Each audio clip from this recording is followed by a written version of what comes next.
believed very much in God, prayed, read the Bible, studied new archaeological finds as they came out on the Bible and other Christian texts. But again, no belief in the divinity of Jesus, peace be upon him, no belief in a Trinity.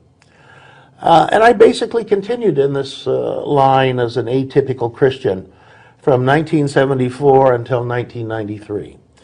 But the turning point actually started a couple years before I became a Muslim. It was 1991, and my wife and I, for several years, had been doing research on the history of the Arabian horse. And we had some Arabic documents. What's the Arabian horse? The Arabian horse? Well, well, it's a horse.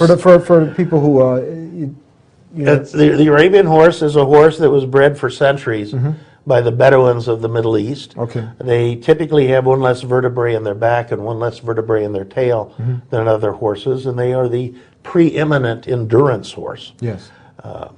So we'd been studying the history of the Arabian horse for a number of years and been writing about it. And we had some Arabic documents, hujjas, that had accompanied a shipment of horses in 1906 to the United States. These were the Arabic testimonials of purity and about the origin of these horses that came over in that year. We wanted to get them translated. And they hadn't been translated up to this point in time. Yes. And this brought us into contact with a portion of the Arab community in Denver, Colorado, that happened to be Muslim. And our first such contact occurred in the summer of 1991, and it was with Brother Jamal. And he came out to our farm, looked at our horses, glanced at the Arabic documents, and said sure, he'd be happy to translate them for us. And we began that process a little bit here, a little bit there. But along the way, a very close friendship developed. Yes.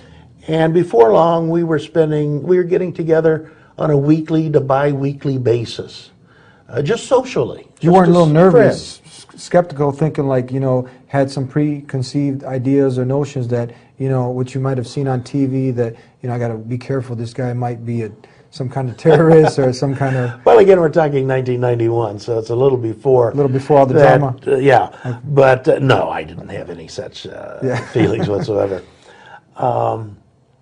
Along the way, and it's important, I think, to point this out, Jamal never proselytized. He never said, this is the way to believe. Yes. He never said, you ought to become a Muslim. However, that first time he came out to the farm, before he left, he asked if he might use our restroom to make ablution before praying. And he came out of the restroom and then said, may I borrow a piece of newspaper to put on the floor so that I can pray? So this is the ritual washing before one... Yes, and then we gave him the newspaper, and he laid it out on the floor, and he did his prescribed prayer. Now, again, he never said anything to us about, hey, are you Muslims, or why aren't you Muslims, or you should be doing this. His dawah, or his preaching, was in his behavior. His actions, huh? Yeah, his example. He prayed. Yeah. A very powerful form of preaching, actually. Yeah, describe this prayer for us, please, for those who have never seen it was the standard Islamic prayer. It had the different postures. You begin standing, and then there's some things that you say. This was during the day, so he was saying them to himself. Yeah. And then you bow, and then after bowing, you stand again, and then you prostrate, and then you kneel, and then you prostrate, and you go through this cycle, which is called a rakat. Did you think he was praying maybe to a moon god, or did you think... No, of course not. No. Who did you think he was praying to? To God. To God? Yeah. Okay. Yeah. His understanding of God. Yeah. Yeah. So anyway, social contact continued. We were getting together once every week to every 2 weeks. And as he continued to translate stuff for us occasionally, he would begin to share with us knowledge about the history of the Arabian horse in the Middle East. Yes. And along the way of doing that, he began to quote different verses from the Quran or different sayings of Prophet Muhammad, peace be upon him, different aspects of Islam, not to proselytize, but to give us a way of understanding the Islamic context of the history of the Arabian horse. Yes. So again, it was all presented not as proselytizing, But as you're interested in the history of the Arabian horse, I will seek to meet your needs. But in doing that, I'm going to have to explain this context to you so you really understand it. Yes. So this continued on, and over the next 16 months, our contact expanded, not just with Jamal, but also with Wael and his family, with Amr and his family, Ahmed and his family, etc. These were just other Muslims. The other Muslims. We're getting together socially. Again, no active or direct proselytizing going on. But in the process of observing these Muslim brothers, I became increasingly impressed with their behavior. I mean, they were living a very moral and ethical life, bending over backwards to do it, as a matter of fact. Yeah. I remember Jamal, who ran at that time sort of a mom and pop grocery store in Denver. Yeah. And I was at the store once when the state weights inspector came by to examine the scales. Yes. And he examined them and told Jamal, you know, they're within tolerance. And Jamal said, well, look, this is what I want you to do. I want you to turn them against me to the limits of what's tolerance in the state. Yeah. Because I want to make sure I'm not shortchanging my customers. Wow. So I mean, this is the sort of behavior I was observing. And it wasn't just ethics in terms of their business life. It was the ethics in terms of their family life, the way they interacted with their wives, with their children, etc. Very powerful behavioral example. And I observed this for about 16 months.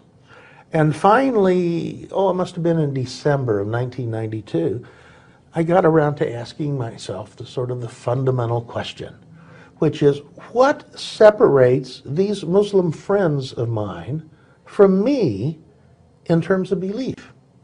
Well, where's the difference? Now, I had studied Islam sort of superficially or briefly back at Harvard in comparative religions courses. And but this question was eating at me. I mean, here are these people living these very moral and upright lives. My wife and I have been trying to do that as well, but we felt that we were sort of doing that within the context of a moral vacuum. Yeah. What separates me from them in terms of actual religious beliefs? Well, I suppose I could have asked them. Yeah. I didn't want to. Okay. I didn't want to impinge on our friendship. Yeah. And so I went downstairs, began dusting off all the books on Islam I had acquired back in those comparative religions courses. Yes. And they were all written by non-Muslim Western scholars. And there's probably a half a dozen or more of them. And I took them down, I reread them. I took down 2 different translations of the meaning of the Quran that I had acquired back in those courses, read them. And the more I read, the more I said, no, wait a minute. You know, this is what I believe. Starting to connect. Yeah, very much starting to connect. And the other thing that eventually happened in that process was, as I continued to read in the English translations of the meaning of the Quran, especially where it was talking about biblical history Yes. and biblical concepts, I saw within the Quran statements about these things that I knew could not have been known by any illiterate 7th century Arab. And of course, Prophet Muhammad, peace be upon him, was illiterate. He didn't know how to read, write. The history confirms this. Yes, yes. And he was known as the truthful. Is that Yes, correct? yes. And so now I'm left with a question. Yeah. Where did this come from? So you're looking at this and you're like, this can't he couldn't come have known it. from this man or He any couldn't have man. known it. No, he couldn't have known it. Uh-huh. And so that left me with the conclusion, you know, this had to be inspired.